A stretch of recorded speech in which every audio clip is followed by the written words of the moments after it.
Jail ചാടിയ ശേഷം പുലർച്ചെ 5:30 ഗോവിന്ദച്ചാമി പള്ളിക്കുന്ന് ക്ഷേത്ര പരിസരത്ത് എത്തിയ ദൃശ്യങ്ങൾ പുറത്ത്.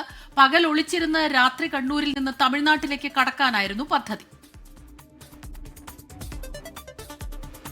അരുൺ പൂപ്പറമ്പയുണ്ട് ഇപ്പോൾ വിവരങ്ങളുമായി കണ്ണൂരിൽ നിന്ന്. അരുൺ, പുതിയ CCTV ദൃശ്യങ്ങൾ കൂടി വരുന്നു. വിവരങ്ങൾ അരുൺ.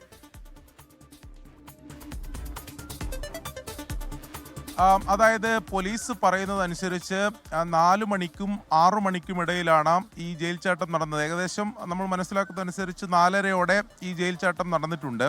അതിനുശേഷം ഈ ഗോവിന്ദച്ചാമി എങ്ങോട്ട് പോയി എന്നതാണ്. പക്ഷേ ദൂരെ എവിടേക്കും പോയിട്ടില്ല എന്നതാണ് ഈ CCTV പുറത്തു വരുന്ന കൂടുതൽ CCTV ദൃശ്യങ്ങൾ അത് തെളിയിക്കുന്നത്. ഇന്നലെ ഈ തളാപ്പ് ഭാഗത്തു നിന്നുള്ള മറ്റു CCTV ദൃശ്യങ്ങൾ പുറത്തു വന്നിരുന്നു. അയാൾ നടന്നു പോകുന്ന CCTV ദൃശ്യങ്ങളൊക്കെ പുറത്തു വന്നിരുന്നു. പ്രത്യേകിച്ച് ആ തളാപ്പ് DCC പരിസരത്തു നിന്നുള്ള CCTV ഉൾപ്പെടെയുള്ള ദൃശ്യങ്ങൾ പുറത്തു വന്നിരുന്നു. ഇപ്പോൾ അതിൻ്റെ കൂടുതൽ ദൃശ്യങ്ങൾ കൂടി പുറത്തു വരുന്നുണ്ട്. അതായത് തളാപ്പ് ക്ഷേത്രത്തിന് സമീപത്തൂടെ നടന്നു പോകുന്നതാണ്.